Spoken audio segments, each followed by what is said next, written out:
And this is literally where we left off yesterday. So, we've collected more of these. So we can go back and do the weather.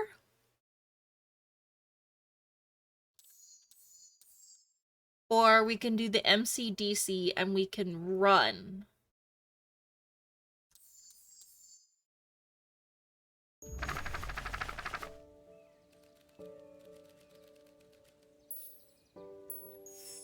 Luca began to respond, but the sky answered for him as the clouds above began to break, revealing patches of star-filled summer night.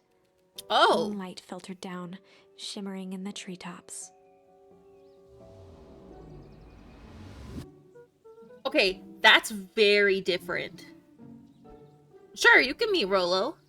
You're not going home? No, I promised Rolo I'd tell him, about... Luca stopped himself mid-sentence.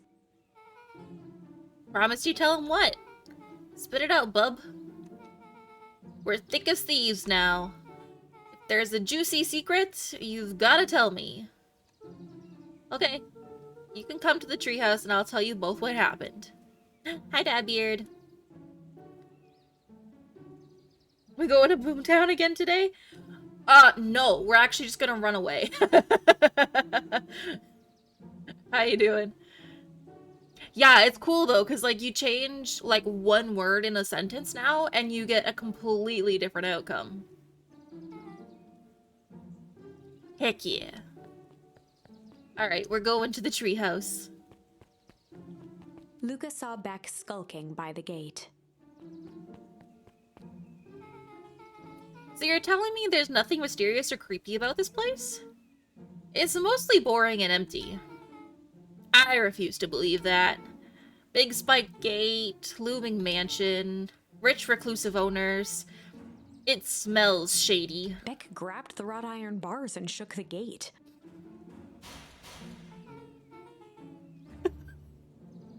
That's such a weird thing to do. Mark my words, you decadent nightmare house. You will reveal your secrets to me. Oh, shit. What did you do? First of all, I told you so. Second, hide. Oh. That's Eris Valentine. Who's she talking to? She's talking to... Honestly, these yellow-suited people remind me of the yellow suits in Monsters, Inc. That's what I'm thinking of.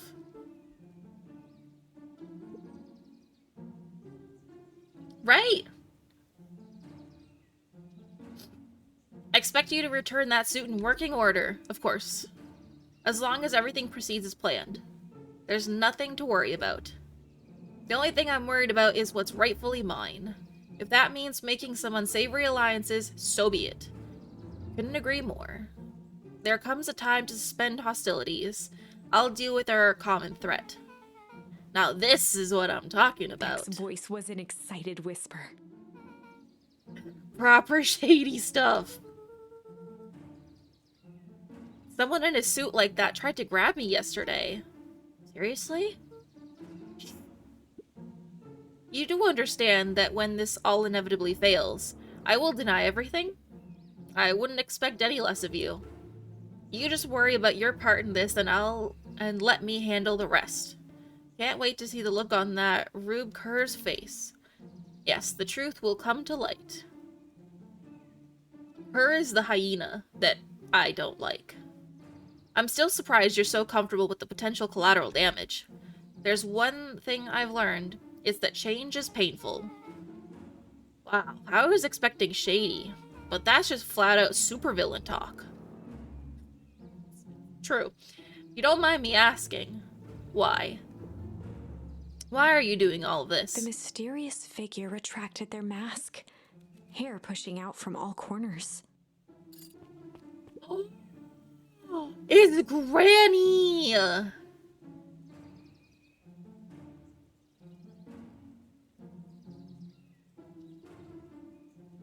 family. A chill ran down Luca's spine. His vision blurred. Beck stifled a sharp wince, and Luca looked down to see himself wrenching her hand. An answer I can certainly respect. Gran tousled her hair back under the face mask. That's not secure if the hair is out the back. Just saying. Just remember, keep everything nice and normal until the festival. I don't need lessons in rousing suspicion. Gran gave Eris a curt nod and disappeared into the night.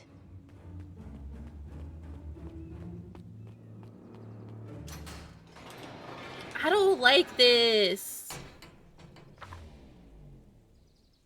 Chapter 5. What big ears you have. No. Lucas sat shivering in the bushes, staring at his feet. After checking to make sure the coast was clear, Beck gave him a gentle tug on his sweater.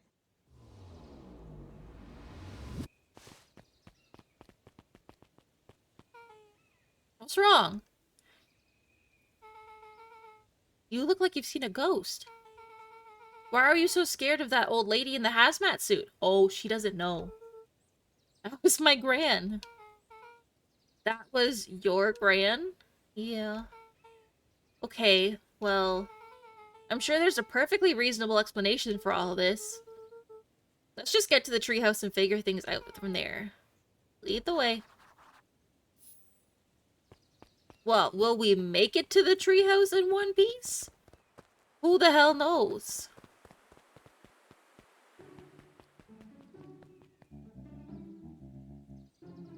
What? These fucking clones. For the last time, there's nothing to worry about.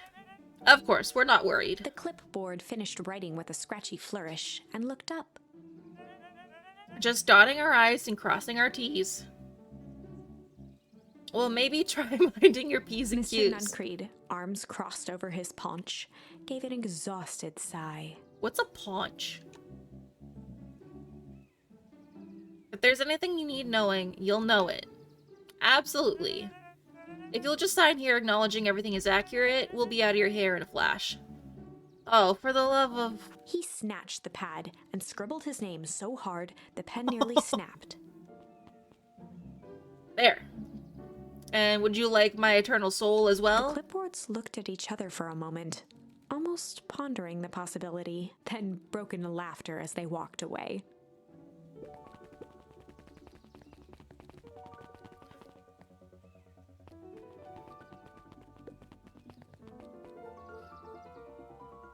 Hi, Mr. Nuncreed. Luca, let me give you some advice. The next time someone you don't know asks to hear your thoughts, give them a good hard bop right in the kisser. Oh, Gran tells me just to keep away from the clipboards. That's good, that's good. Your Gran is a smart lady, Luca. Speaking of which, you'd better run along home now. Too dark to be out wandering on your own. I mean, we're not on our own, we're with Beck, who's an absolute badass, may I remind you?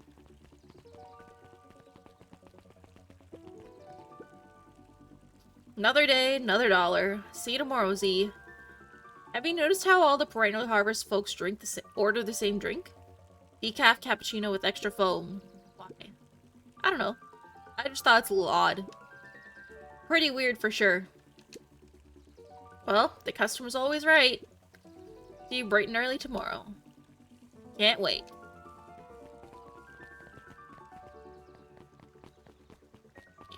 What are they doing? William Kerr and Gus Valentine proudly surveyed the half-covered festival banner. It's all coming together quite nicely. Couldn't have done it without you. The mayor gave a half-hearted shrug. I'm not so sure about that. Nonsense! That reminds me, I wasn't able to thank your sister for her contributions. Yeah, she's been indisposable of late. Oh, indisposed. She doesn't much like me, does she? Oh no, that's not it at all. She's just been busy. Of course. Regardless, I would be forever grateful if you could pass my thanks on to her. The History Museum adds a real air of import to the whole affair.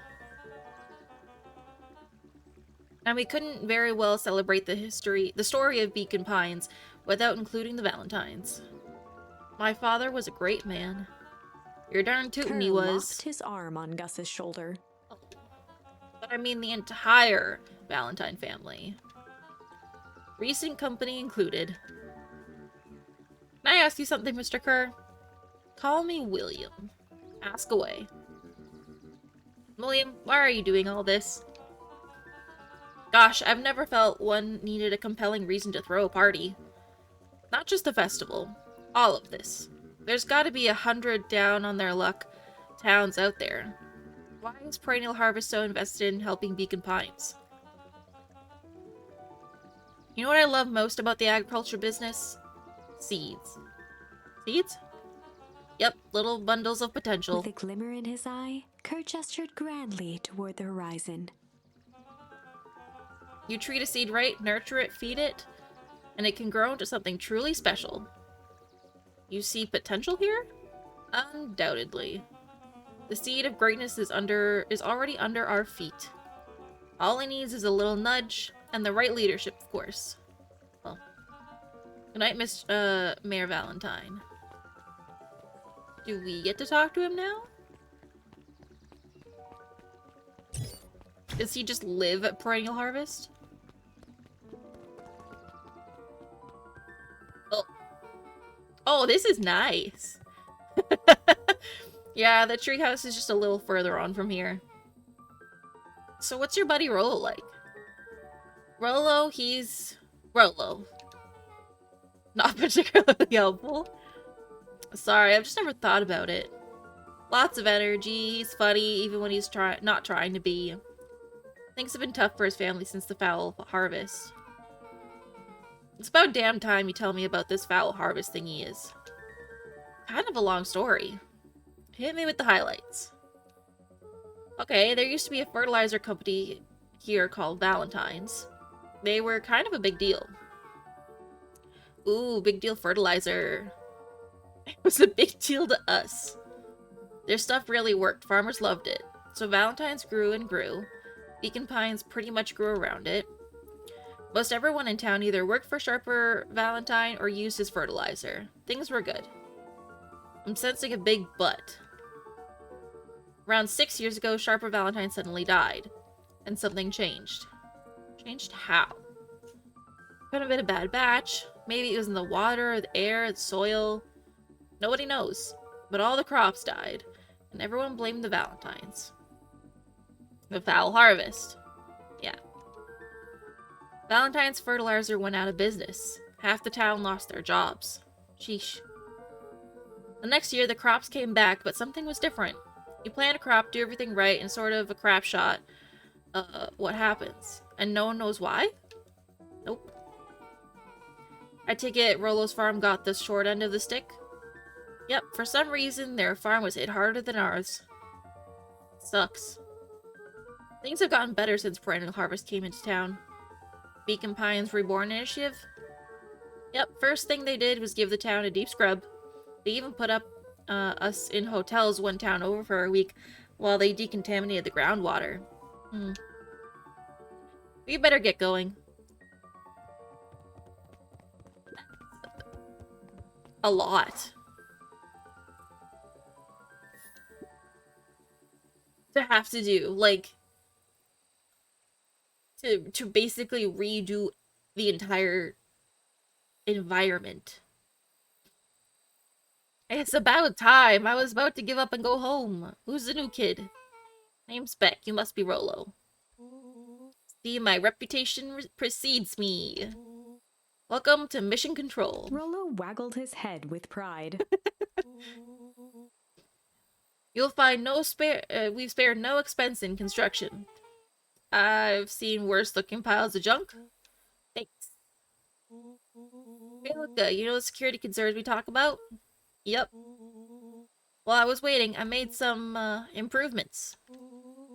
Let me lock this baby down for a little test infiltration. Can't be too safe these days.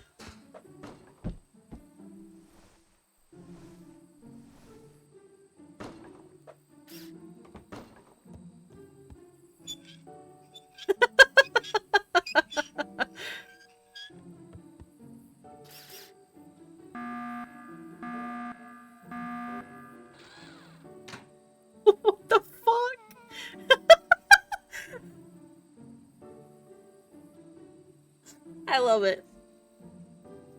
He goes all out, doesn't he? Always. Okay.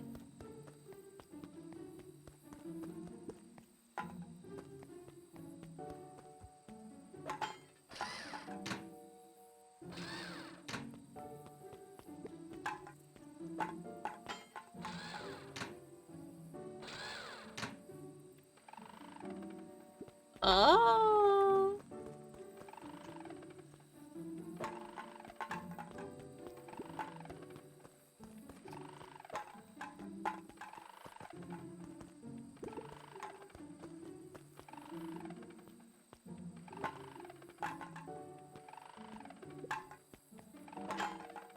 I'll just like walk right up to it. That's it? That's all you had to do? Oh boy. Oh, where did you guys get all this junk in the first place? Jeff! Yeah! There's a guy in town named Jeff who trades us junk for snacks. Junk food for junk. Nice.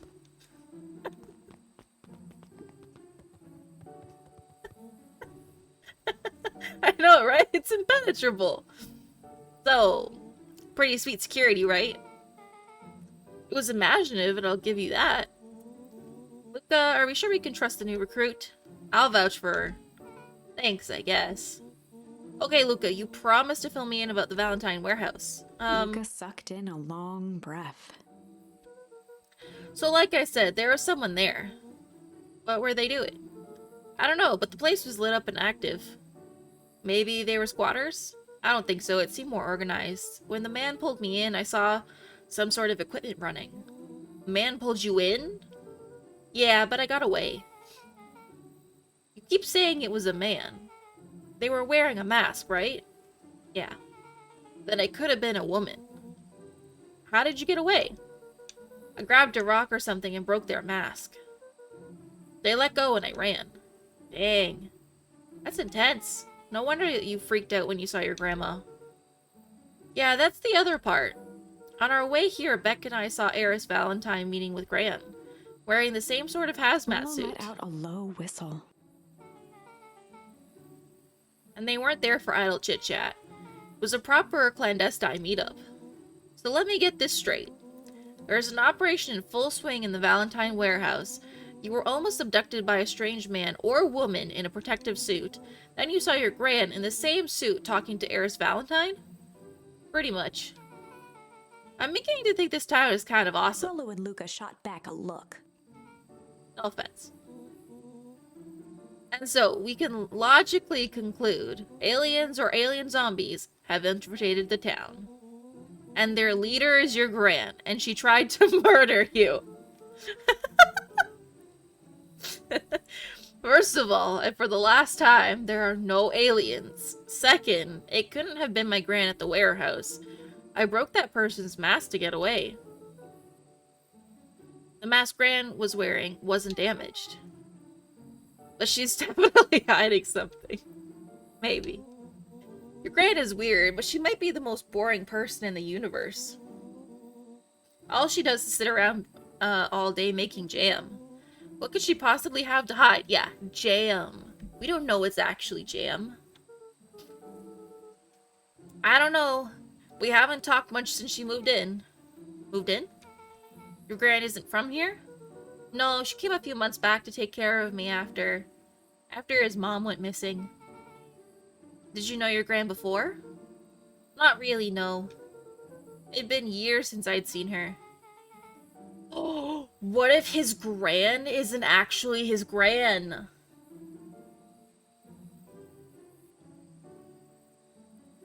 Luca, don't take this the wrong way. But are we sure your Gran is on the up and up? Luca gazed out the window. I'm just saying. It sounds like strange stuff has been happening since she showed up. We could say the same thing about your family, but you're right. Luca, your Gran is hiding something. And Pa always says, folks only bury stuff worth digging up. We need to investigate your house. My Gran really is hiding something. Don't you think I would have noticed by now? That's the whole point of hiding something. I guess you're right. Grant's been leaving the house for hours at a time this week. I'll call you two tomorrow when the coast is clear, and we can start getting to the bottom of this. I'm always game for a good snoop. You can count on me. Chapter 6. Secret Lair. Ooh. Summer forged ahead, but the nights only seemed to grow colder. Luca walked home slowly under the pale starlight, cautious to avoid any more surprises lurking in the shadows.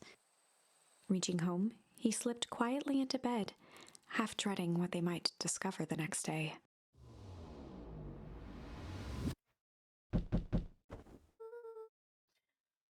What time is it? Oh my god, his PJs are so cute.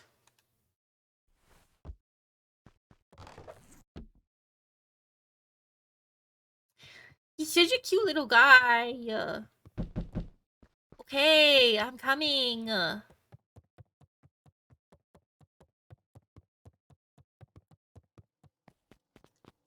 Oh.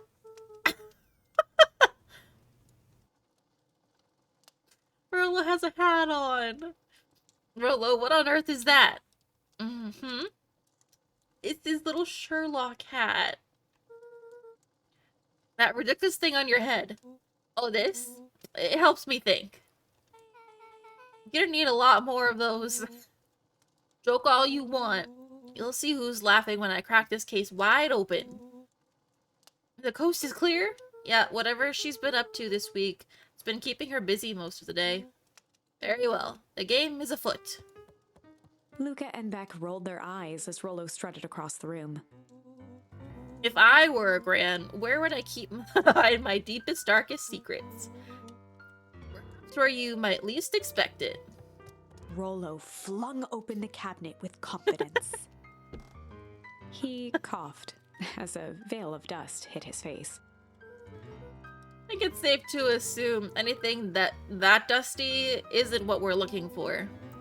Or maybe that's what she wants you to think. Then again, any good detective knows not to trust their first hunch. First hunches are for suckers.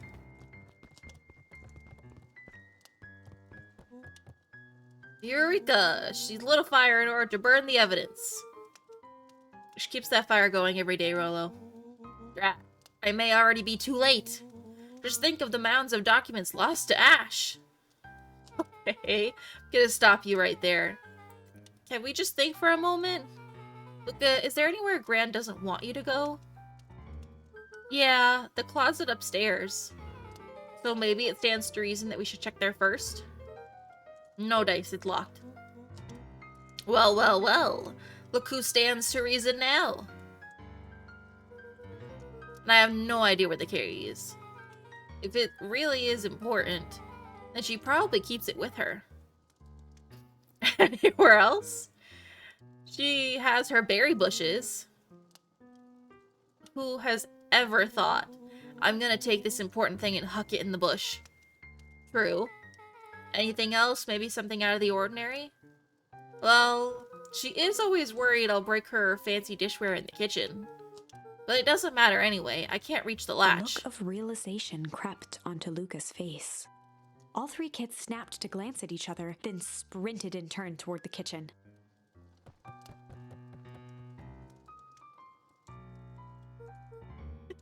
I love these, like, 12-year-old little Sherlocks. So freaking cute. Alright, Rollo. This is your time to shine. Ah, yes.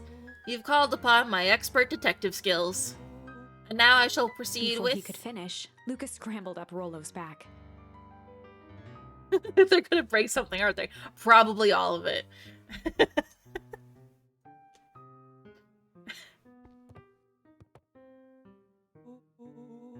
Hey, this isn't my idea of detective work.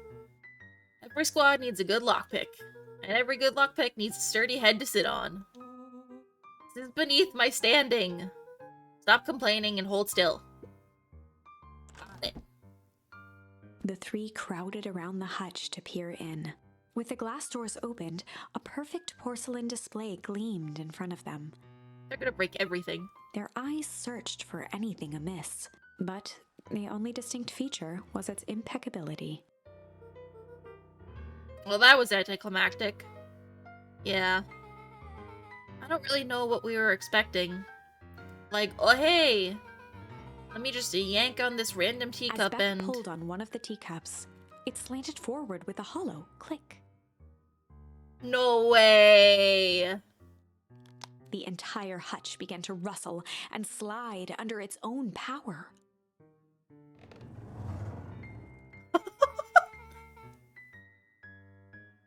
Oh god! Seems like your grand's been doing some remodeling. Dude, only 2 types of people have secret lairs. Evil masterminds and superheroes. So which one do we think she is? We're about to find out. Oh, look at this place!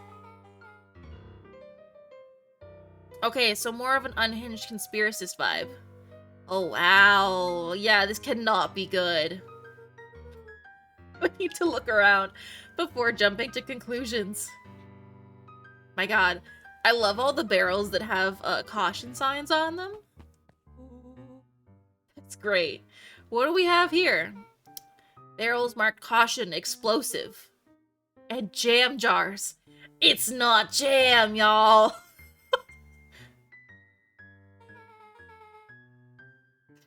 It's enough jam to feed the whole town. What kind of incendiary jam is your grand making? I got a charm. Your grand's making bombs. It looks like she is. She wouldn't have had me walk around town delivering bombs, right? Oh, what am I to find out? Rollo casually spun open a lid and dipped his finger in the jam. He Huckleberries. smacked his lips. A hint of brown sugar and ink? What? Rollo plunged his hand in the jar, fishing out a soggy slip of paper. Aha! Offered the slimy note to Luca and licked his fingers clean. Okay. So it's for passing secret messages? It's addressed to Mrs. Fratelli. A grand jamgram. Ah, no. It says, last night I used the disguise Eris provided to scout the location. The timing window should be possible. Operation Sparkplug is a go. Aw, man, they're doing a heist? Whatever it is, it can't be good. So, more a bombshell than a bomb, am I right? You're new here, so I'll let it slide. But I'm the bad joke guy around here.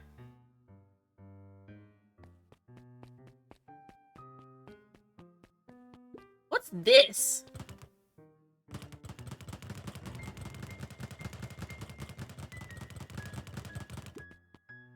Nice. A spider web of string connected photos of people from the town, interspersed with hastily scrawled notes. Well, she sure has kept herself busy. Is your gran a serial killer? Because I'm starting to get a vibe. Don't be ridiculous. Sure, she's just tracking the movements of everyone in town, out of the kindness of her heart. She put little symbols by some of them. Yeah, Mr. Nungrate has a check mark. The clipboards are all inside a big circle. My moms are both on here. Both with question marks? Gus Valentine has a question mark. Eris has a question mark that's been crossed out. Mr. Kerr has a bullseye. The killer has chosen her next victim! We don't know what any of this means. Whatever it means, it's probably not good. Luca jostled each cabinet drawer in turn. Only one was unlocked. He fingered through the filing cabinet, pausing at a bulging folder labeled Walter. For a long moment, he just stared at it. Walter's his dad, by the way. What do you got there? It's my dad. Looks like some of his old medical files. Your dad was a doctor? Luca nodded and caressed the label with his thumb. Well, are you going to read it?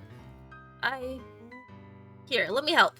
Rollo swiped the folder from the drawer and began leafing through the pages. He whistled to himself, barely looking at the text. How about you actually read some of it? One sec. Dense documents such as this are a lot like a cheeseburger. It's best to skip straight to the middle. That's where all the meaty bits live. Wow, I had no idea we were in the presence of a preeminent scholar in dense documents and cheeseburgers. By all means, proceed. He stopped at a page and mimed, holding up a monocle.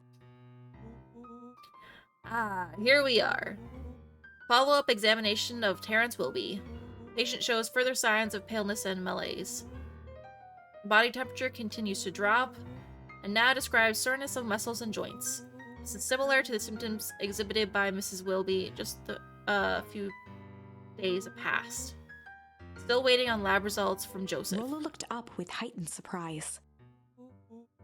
See? Creepy. Yeah, it's kind of disturbing. Who's Joseph? Oh, that's Mr. Nuncreed's name. Wait. Rollo's finger traced across the page. There's more scribbled in the margins. Could it be contagious? Mr. Wilby claims the tap water at his home has been contaminated. Perhaps environmental? Lab results only raise more questions. It's like he came back to this report later and made those notes. So it may be related to something Rollo else. scanned through several more pages. Here, the writing looks shaky. I just couldn't help her. This disease, or whatever it is, progresses so fast. And with his wife passing, Terrence's condition follows close behind, exacerbated by the loss. Enough is enough. I need to take matters into my own Luca, hands. staring blankly at the cabinet this whole time, spoke softly. What does it say next? Rollo rustled the folder, trying to loose more pages. That's where it ends. What? There has to be more. Luca frantically shoved the remaining cabinet folders, trying to find another labeled Walter. Luca, I think that's the only one. It's alphabetical, see? What did he mean enough is enough? How did he take matters into his own hands? This is bullshit. Luca slammed the drawer shut. They crowded around a worn-down old map of Beacon Pines. Cool. Looks like a treasure map. Not every old map is a treasure map, Rollo. Yeah, but every treasure map is an old map. Can't fault that logic. Look, there's even a pathway drawn on it. Starts at the entrance to town, and if we follow Rollo it, carefully traced the path with his finger. it leads right to He jabbed down at the end point. Town Square. That's the fountain in the middle of town. What a weird place to hide treasure. Rollo, that doesn't look like treasure to me. The end of the path, on that map has the same symbol as those explosives over there. Oh no! Kit, hi! Can't stick around, but I want to say congrats on the job. Oh, thanks! I'm really excited about it. I hope you're doing well. You were playing Slime Rancher earlier, right?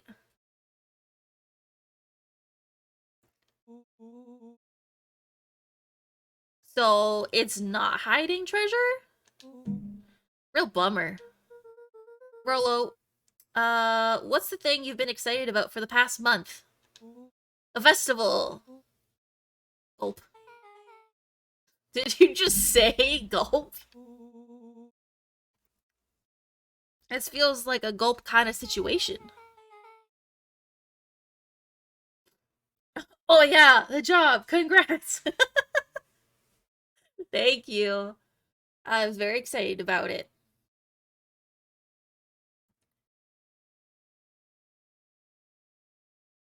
Flame Ranger 2 update? Ooh, was it a big update? Did you like it? I haven't seen anything. Um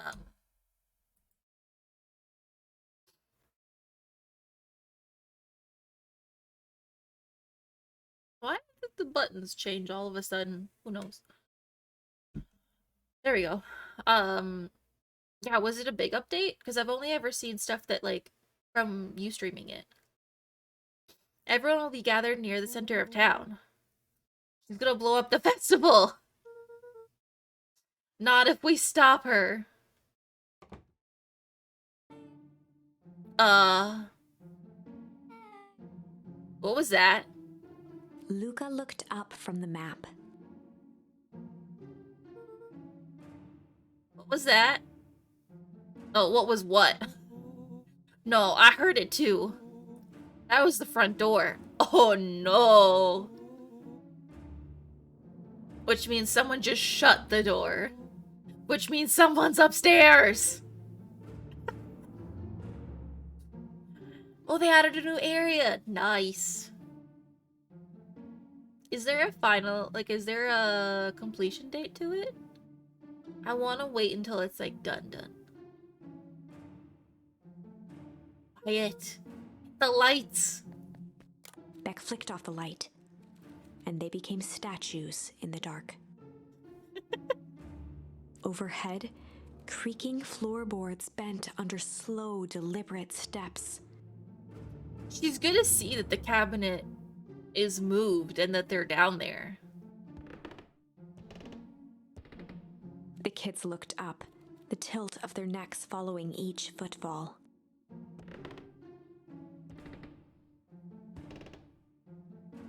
Then suddenly, it stopped. In the kitchen. Without realizing, they'd been holding their breath. All three exhaled shakily and glanced at each other. A muffled male voice broke the silence. Hello? A final few footsteps reached the entrance above them, and the voice now echoed down the stairs. You got skedaddle, but congrats again. Thank you, kid. I appreciate it. I hope you have a good rest of your day. Anyone down there? The three kids shuffled to the corners without a peep. As he began to descend the stairs, the man's voice punctuated every new step. Thump. Yoo-hoo! Thump.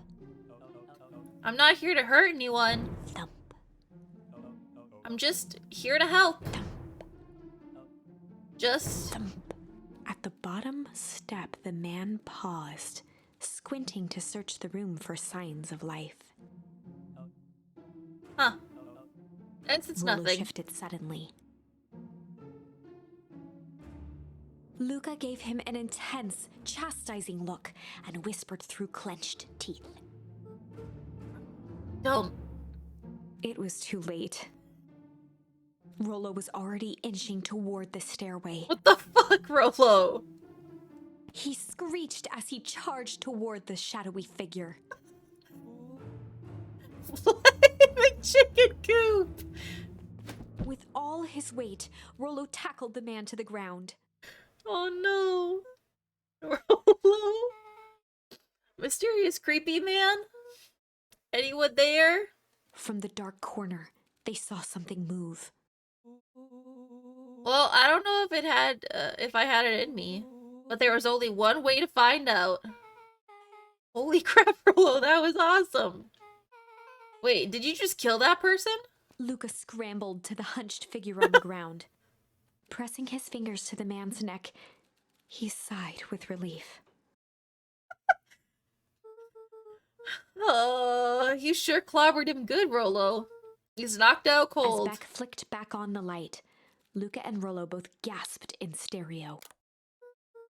Mr. Tolliver. Chapter 7. Oh my god. This fucking kid. The Interrogation of Hiram Tolliver. Oh no. Still unconscious, Mr. Tolliver slumped heavily in a shoddy old chair. His hands were bound with rope, his feet tied with some loose string. The kids huddled in a circle, discussing their plan. One thing was certain, they couldn't just let Mr. Tolliver go. They needed to know what he was doing in Luca's house. After some deliberation, it was decided.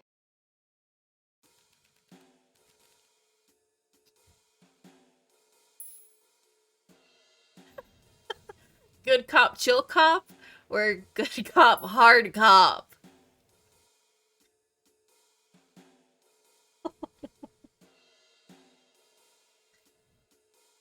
We're gonna do hard cop. They'd run the classic good cop, hard cop interrogation. Rollo brandished a steely gaze. I've got this. Read about it 100 times. Oh, no. Rollo swaggered past the chair which propped up the slumping Hiram Tolliver. Without even looking at his captive, he began with a long, blustery drawl. Well, well, well, Mr. Tolliver. Mr. Tolliver remained motionless. Rollo spun around to face him. He'd clearly expected to rouse Mr. Tolliver with his booming voice. Mr. Tolliver? Also, I just realized he's wearing overalls, and that's the cutest thing ever. Beck and Luca gave each other an unsure glance.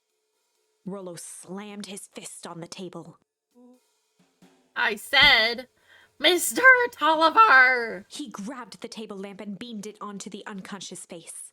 God. Mr. Tolliver groaned and slowly lifted his head. He recoiled with a muddled, weary squint. What in the world? Oh my god, they tied him up. The chair wobbled as he attempted to straighten up.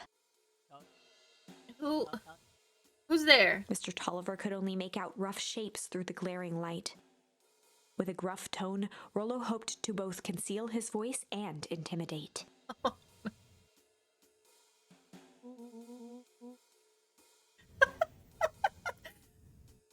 I'll be asking the question here's, punk. Hold on now. Let's just calm down. Oh, I am calm. Calm as a carrot in dirt. As for you, looks like you're sweating. The doubtful expression on Beck and Luca's faces transformed into awe. We can do this my way, or, well, let's just say I've never needed another way. Rollo, hitting his stride, was now channeling every detective trope his memory could recall. He slammed the table again. Now dance! What? I don't even... Mr. Tolliver's voice became desperate. He was nearly in tears. You've tied me down. How on earth could I dance? Dance with your mouth, punk. Spill the beans. What are you doing poking around this house? I'm here to help Juniper. To make sure everything's ready. So you're in cahoots with Gran. Gran? Mr. Tolliver was in a daze, now more confused than ever. Gonna help her blow up the festival, eh? Blow up the festival? Good He lord. shook his head, feeling more and more dizzy. No, you've got it all wrong. Where is she now? She's headed to the source. Source? What's the source? It's where His voice faded to a whisper. the town began. Where it all began. What is Operation Sparkplug? With that, Mr. Tolliver passed out cold. It's an electronics store? You can buy phones there? Wait, what? Sparkplug? Rollo swung around with a repentant The source. grimace. Yes, it is. Very funny, hun.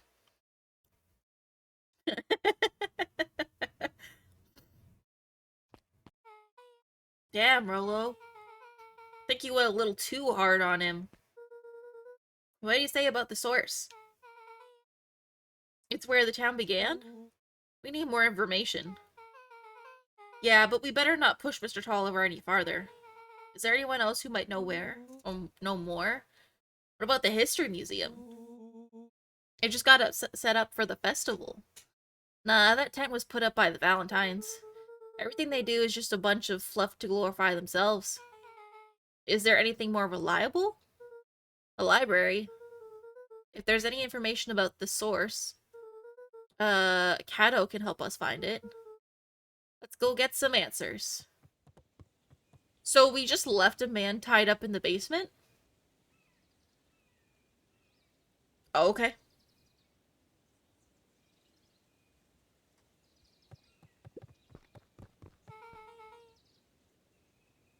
This is the dang nice library. Thanks, we work hard on it. Aren't you a little young to be a librarian? Oh, Kato hung out here so much, eventually they gave him a set of keys. I just keep an eye on the place for Mrs. Novak sometimes. They got you working for free? It's quiet, and I get access to all the books I can read. What more could a person want? I mean, it's also free to everybody else, though. Not like he's really getting a deal, but whatever. What can I do for you all? We need a favor. I already told you and Rolo. I can't put you any higher on the waitlist for the next Tank Atomic. And if you're here for with more candy, I'll have you know I can't be bought. Call it a personal code of conscience. Actually, we're looking to do some research. Now you're speaking my language. What are you looking for? That's the thing. We sort of don't know. What do you got on the history of the town? There's the county record archives. What's in those? Birth stats, newspaper clippings, stuff like that. Pretty boring reading. But they do go all the way back to when the town was founded. Great, we'll start there. Chapter 8. We're going so much farther! 6 feet under, 3 towns over. Oh. The kids spent the rest of the afternoon combing through dusty piles of old county records, desperately searching for anything that could help them make sense of Mr. Tolliver's cryptic utterance. Luca tried to shake the thought of Gran's basement, but his focus wavered. Explosives, messages hidden in jam, dossiers on various town figures, and a corkboard threaded with photos. Gran was the only family he had left. He still couldn't bring himself to believe the worst. But the old map with the symbol of explosives in town square made that difficult. As the sun began to set, the kids were no closer to the truth.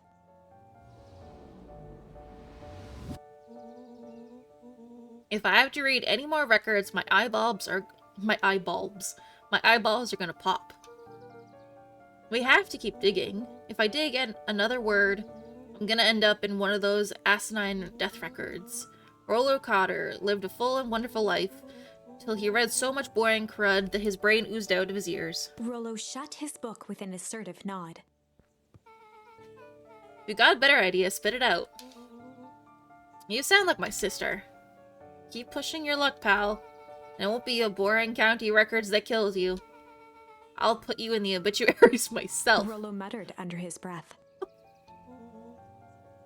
You're a county record. Really? That's the best you got? I'm done with you. You'll be the footnote in history. Just Beth like... slammed her finger down on the open page before glancing down to read. J. Hartford here. I'd love to see you try. Hey, we're all a little tired here. Let's just take a minute. Something tickled the back of Luca's mind. Wait, what was that name, Beck? In the obit, J. Hartford. From Brockville Tribune 8 years ago. That can't be right. What is it? J. Hartford? That's my grand's name, Juniper Hartford. Maybe there are 2 J. Hartfords? Mrs. Hartford is survived by her young daughter, E. Hartford. My mom's name is Eleanor. Okay, this is getting creepy. If your gran is 6 feet under, 3 towns over, then who am I living with? The question hung in the air. This is what I said. His gran's not his gran. Alright, gang. I gotta close up for the night. Beck rubbed her eyes. How late is it? Almost 10. Oh, oh crap. Pa's gonna kill me. I gotta go. Yeah, my parents will be worried sick. Okay, let's meet up as early as we can at the festival tomorrow. What are you gonna do about the unconscious man in your basement? I'll think of something. I know, Luca's right? heart was The pounding as he drama. approached the house. If he was lucky, Gran, or whoever it was, hadn't gotten back yet. And of course, there was Mr. Tolliver tied up and unconscious in the basement. Dealing with him would be the first order of business. Luca shook out his arms to calm his nerves before entering.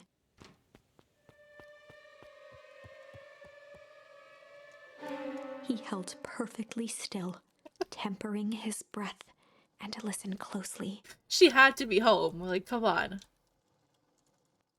She was asleep. His only hope was that she hadn't found Mr. Tolliver before dozing off.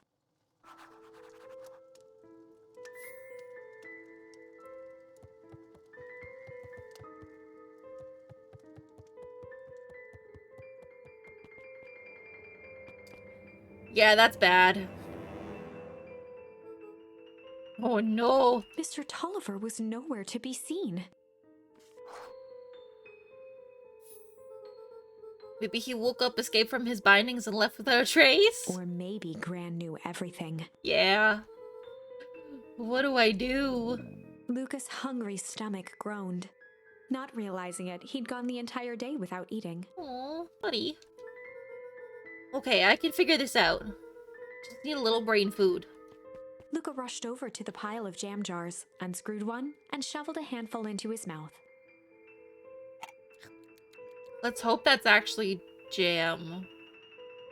I'm afraid your jam delivery will be He delayed. flipped the lid to read the label.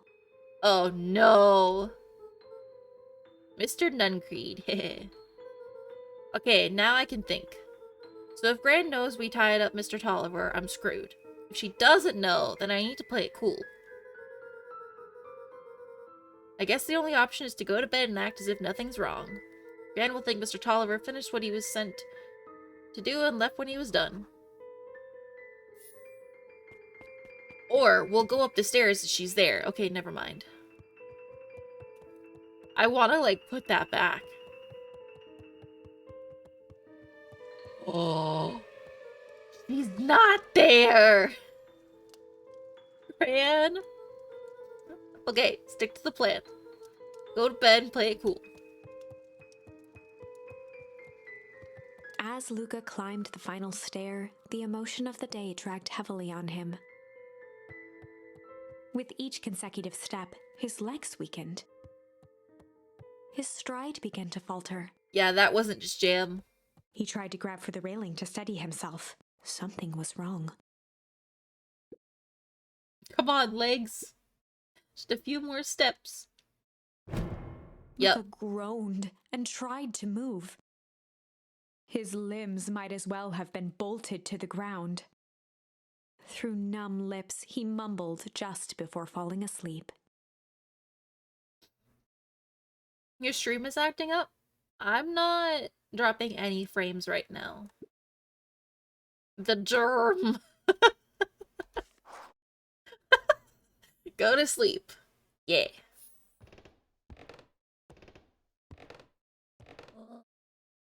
Sweet boy. What did you get yourself into?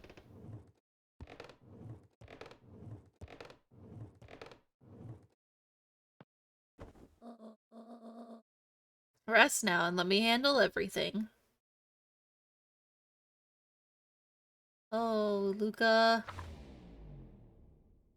Chapter 9. A speech to end all speeches.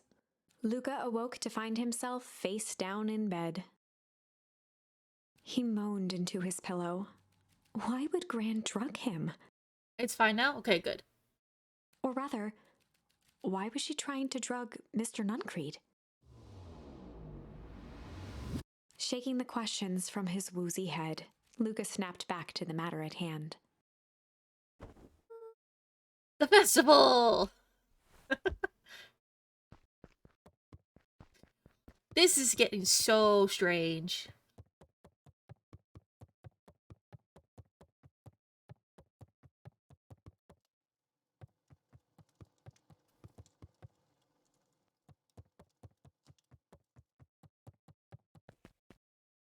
I just wanted to see, like...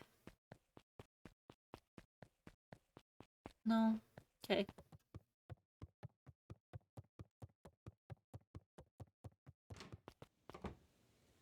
Hmm.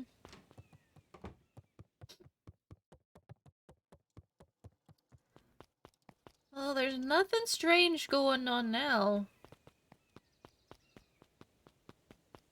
Oh, hey! Where have you been? Grant put something in the jam. Yeah, we know. Secret messages for secret conspirators. Not this one. The one intended for Mr. Nuncreed. Put me to sleep. Whoa. Fly devil.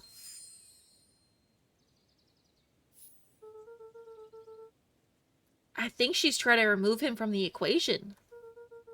He might be in danger. Have you found anything? We looked around, but haven't seen anything odd. Your Grant is nowhere to be found. But Mr. Nuncreed is just loafing around waiting for the speech. What speech? Mayor Gus just got up on the podium. Everyone is gathering at the stage. Let's get moving.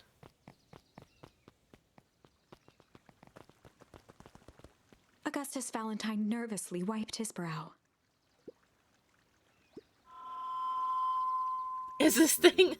Hello, Beacon Pines. I'm Augustus Valentine, your mayor, and I suppose you already know that.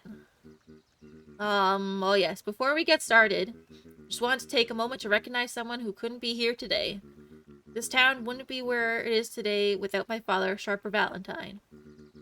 So I thought we could begin with a round of applause befitting such a great man.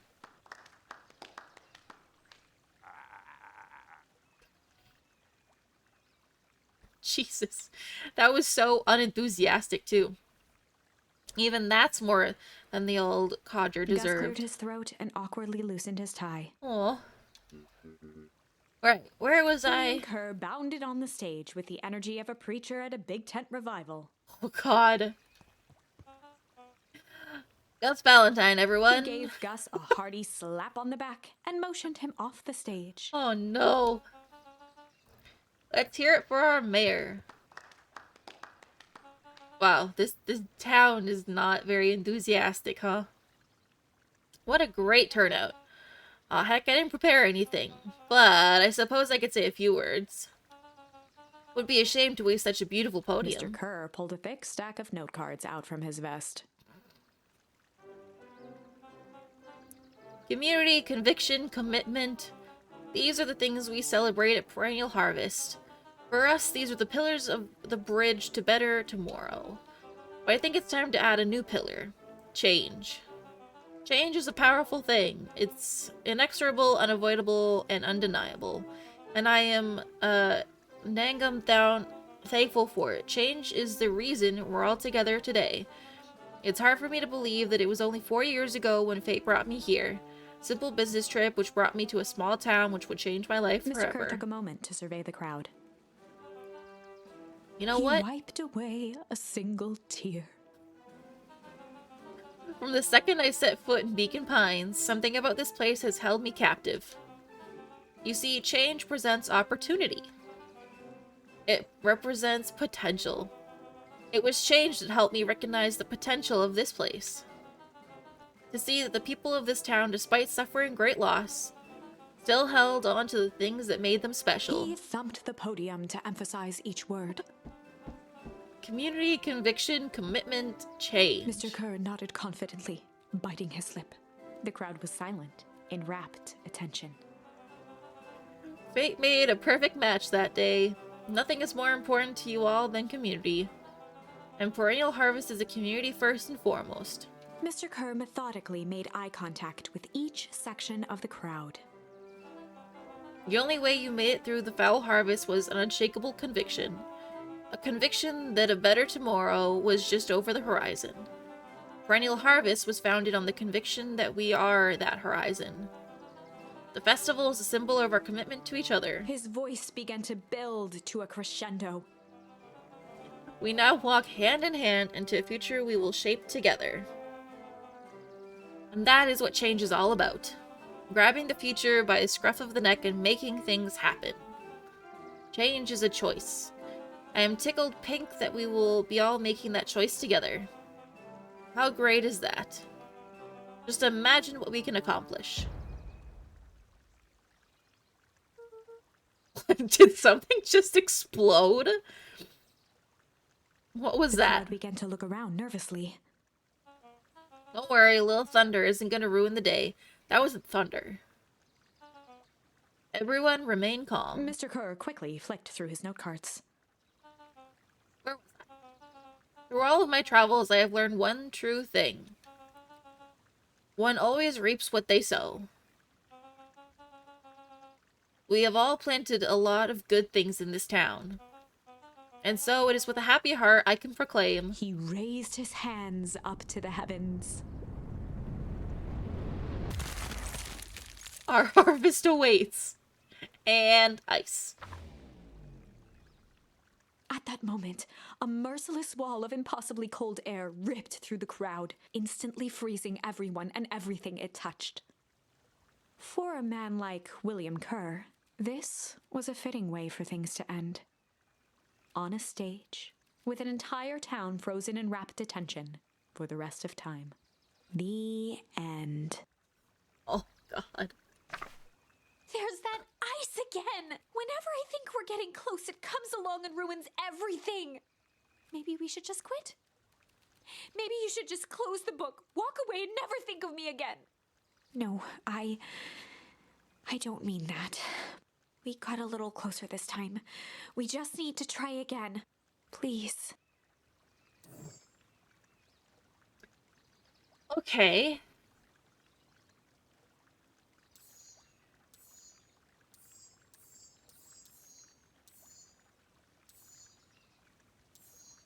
We could try the MCDC.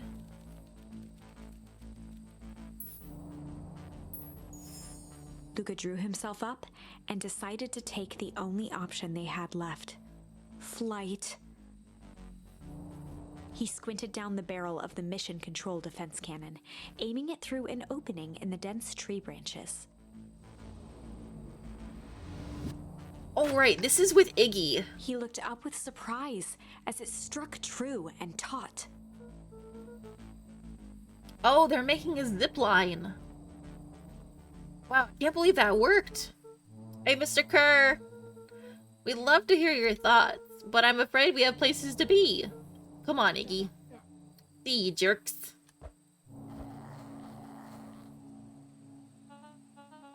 That's gotta be some good rope burn right there. Fine. We know where that leads them. This way. We'll take the tunnels. That is the face of an evil man. Luca and Iggy winced as they sprinted through the thicket. The branches clawed at them, reluctant to give passage. After what felt like a marathon, Luca stopped in his tracks as they reached the clearing. What the? That was all he was able to say before Iggy slammed into his back. The boys tumbled down a steep decline and crashed with a wheezing thud on a surface as hard as ice. In fact, it was ice. Chapter 5. What? Signs. They stood silently, catching their breath. The sky was like sapphire. With each breath, a plume of steam escaped from Luca's lungs. Let's keep moving. Luca pulled Iggy to his feet as they gazed across a snowy terrain.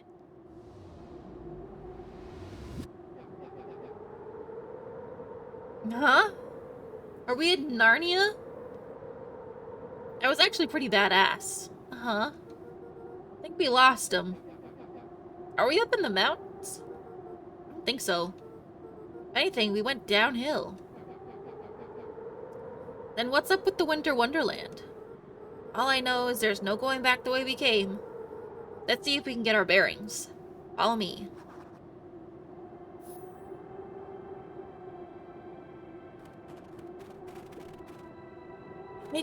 I have no idea.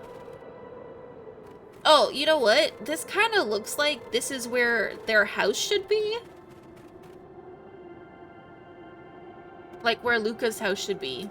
Because that arch is in the clearing too.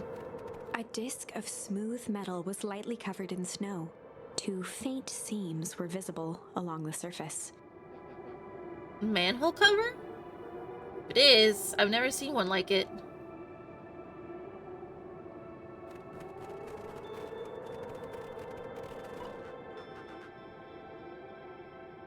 Luca, are you there? Had almost forgotten the walkie-talkie he was carrying.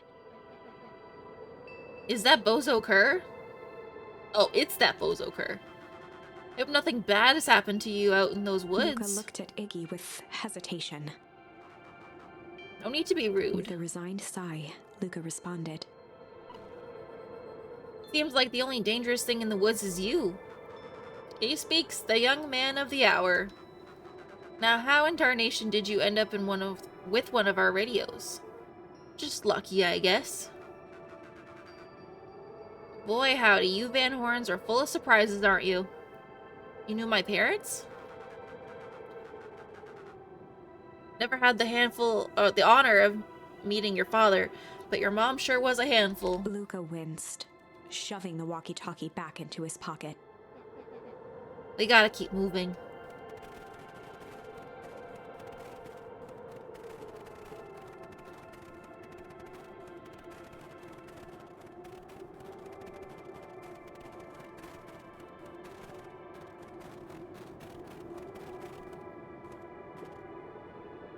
Yeah, this is like... this is like the frozen version of their town. What's the readout? Sitting just above 258 Kelvin.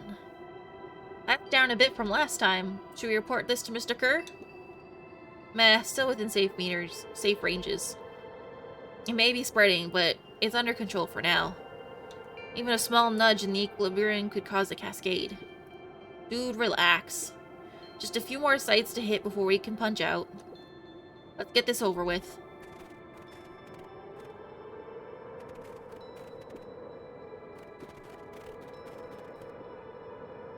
What's all this?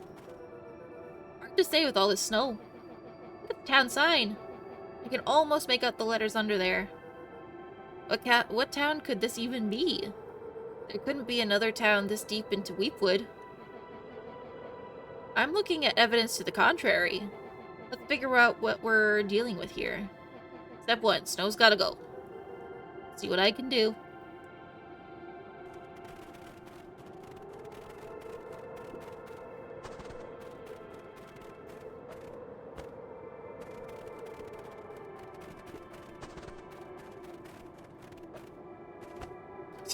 That didn't do it.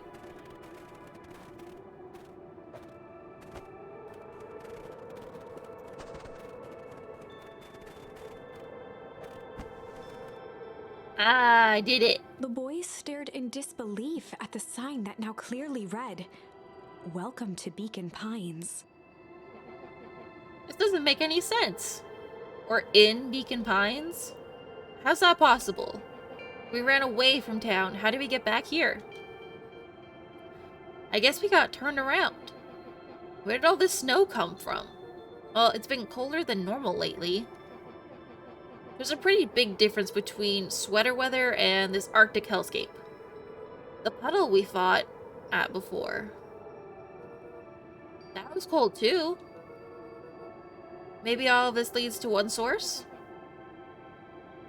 You think it's related? The hell is going on? We're gonna get you some answers. Let's keep moving. I know, this story's all over the place.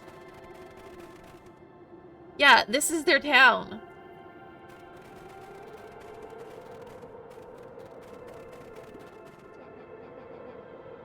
This stuff look familiar to you? Looks like the barrel near the puddle you shoved me into? Yeah. Yup. The fencing glistened, each chain link encapsulated with a translucent layer of ice. Looks like the stuff they put up around Weepwood. The stuff who put up? I don't know. It's all frozen. Looking down at the frozen stream, Luca could faintly see a school of minnows encased in the ice. Whatever happened here, it happened fast. The fish didn't even have time to run. Or, you know, swim run.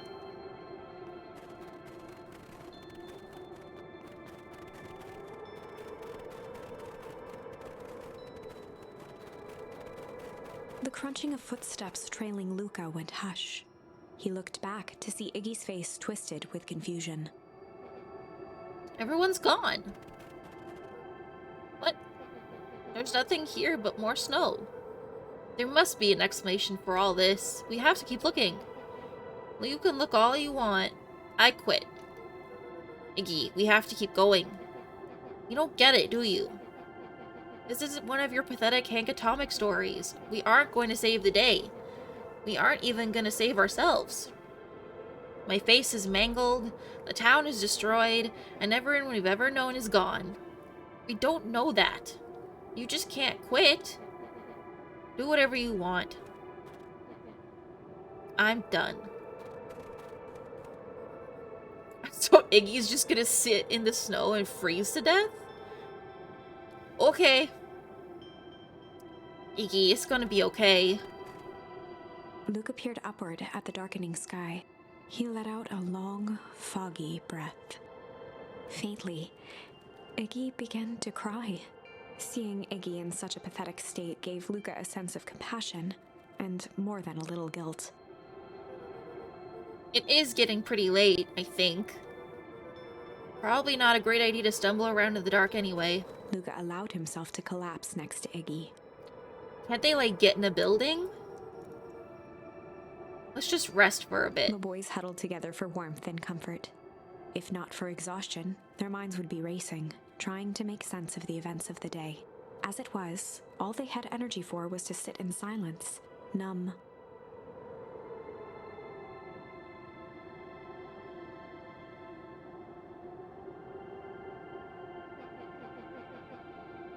The way the snow covered everything over, it's kind of calming. Yeah. I haven't time to say it, but thanks. Huh? For getting us away from those creeps. I sorta froze up back there.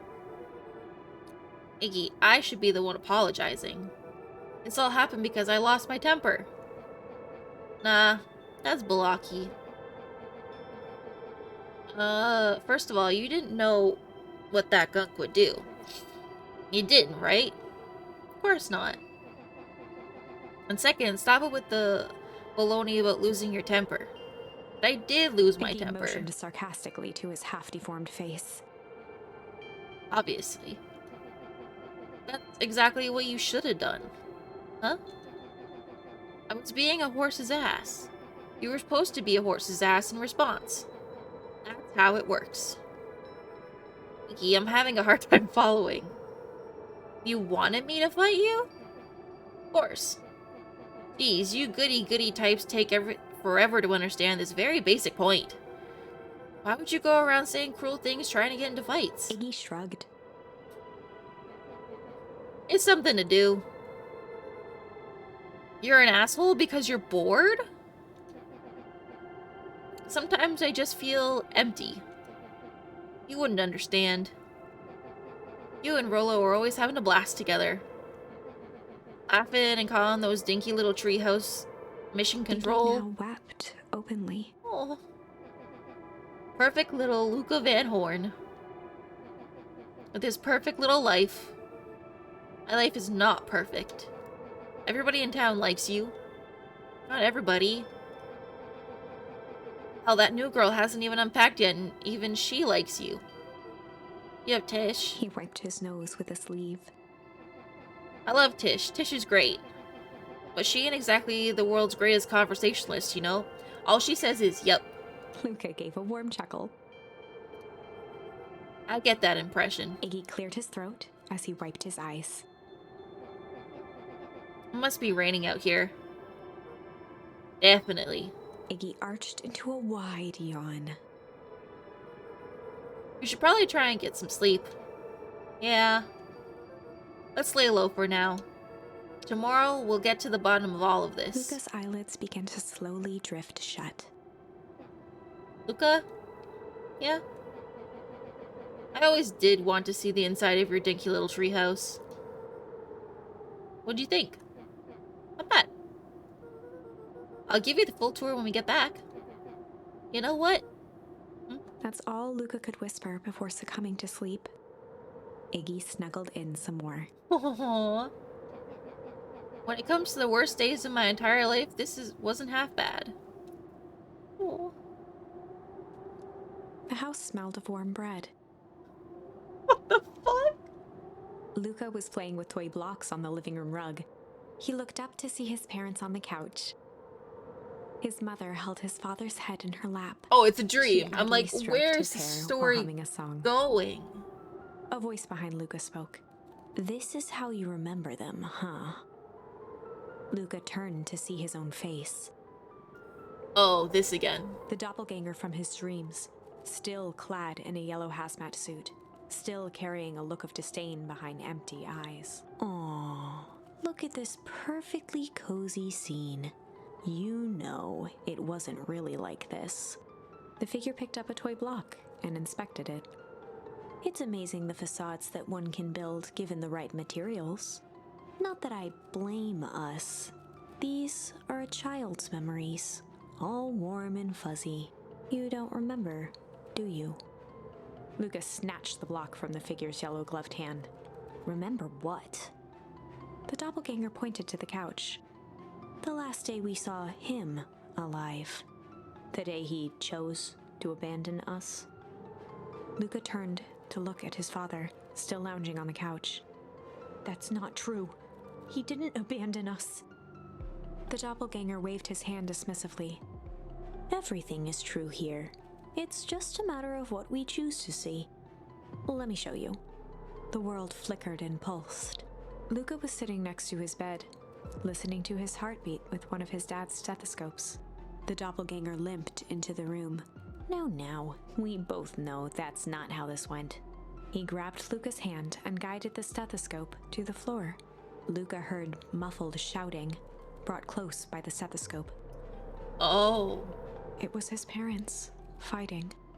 Do you remember what we did next? Luca gave a slow nod and crept down the hall to peek through the banister. He could see the outline of his mother at the bottom of the stairs. Damn it, Walt. We can't afford to get involved in this. She was scared. His father stepped forward. What am I supposed to do? Just watch? There's a sickness in this town, and we both know who's behind it.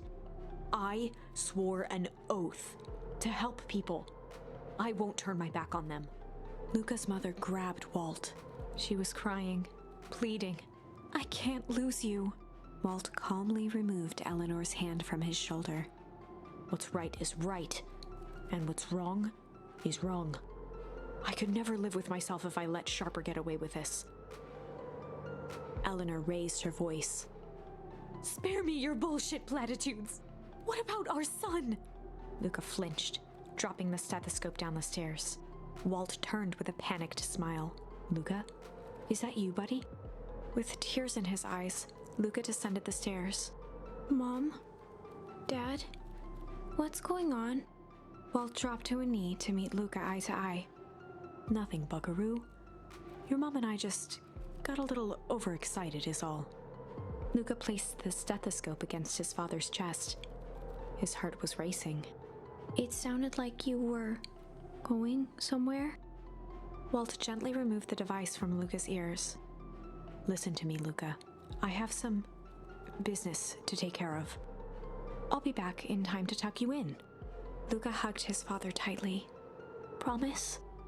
Walt stood up and walked to the door. He glanced over his shoulder.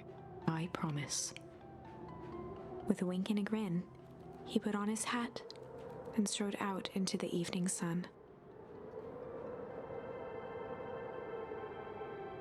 A figure approached soundlessly from the foggy snowfall. Who was that? It stood above them, lingering in contemplation. Slowly raising one hand above Iggy, it snapped out 2 brisk raps on his head. From a deep slumber, Iggy sprang up defensively. Get your hands off me! Whether it was the calming presence or the recognition that he was not in danger, Iggy felt his clenched fists lower.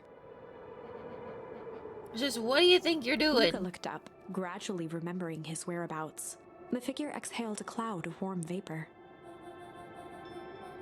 You two certainly have caused a lot of commotion. What's that supposed to mean? Take it easy, Iggy. We were asleep, minding our own business. You're the one running around knocking on people's heads. I'm sorry if I hurt you, Iggy. You didn't hurt nobody. Anybody. Huh? Oh, I see.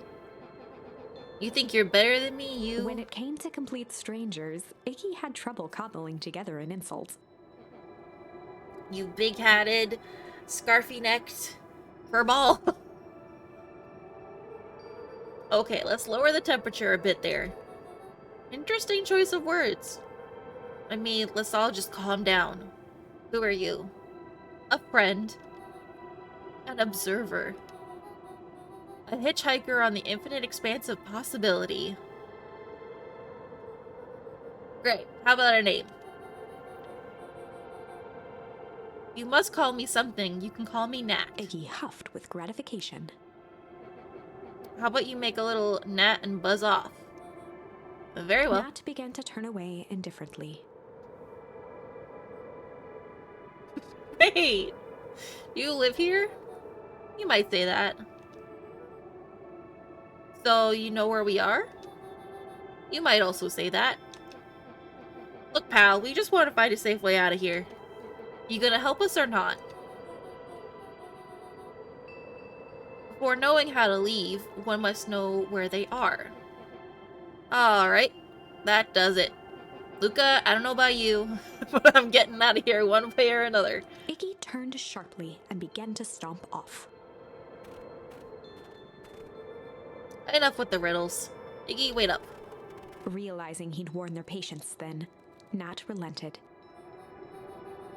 Very well, I suppose this isn't the time for metaphors. I'll show you how to get back home. Luca and Iggy turned around with hope in their eyes. Come here. Nat took a deep breath in. Close your eyes. Nat exhaled slowly, then snapped his fingers. Okay, open them. For a brief moment, Luca and Iggy let themselves believe that some great magic was about to unfold, until they opened their eyes and found themselves in the exact same place. Yeah. Cold and disheartened. This is your home. This is Beacon Pines. Look, Nat, we don't know how we got here. Maybe we stumbled through some time travel gate in Weepwood, or we teleported to some alternate universe, or this is all some cruel experiment by Kerr and his goons. This is not our home. You're inching closer to the truth. Alas, the reality is much less fanciful. Just give it to us straight. So be it. As I said, this is Beacon Pines. The original true Beacon Pines.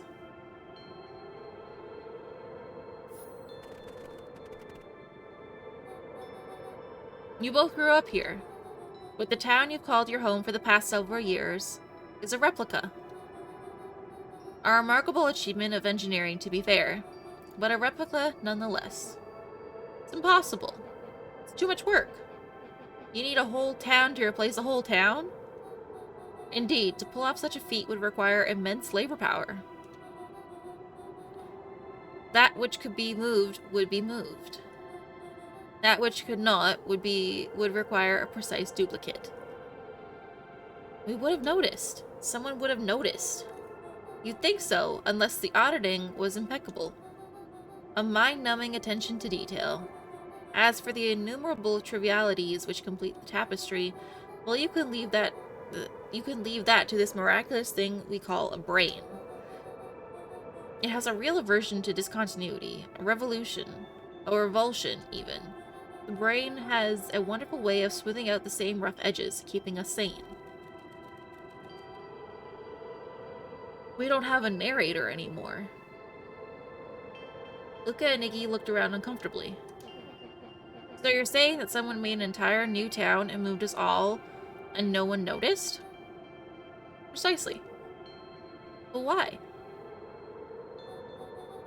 Why is the one question that can never be answered with certainty.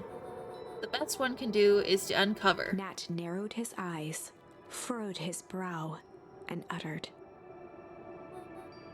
The source. Okay, why did that one work, though?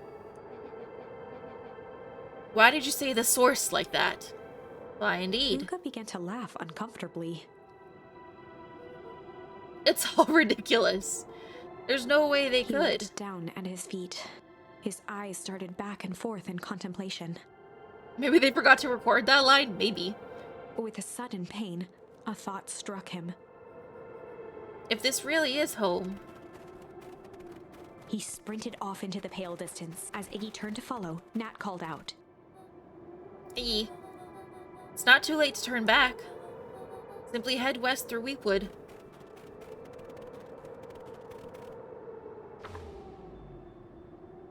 Chapter 6.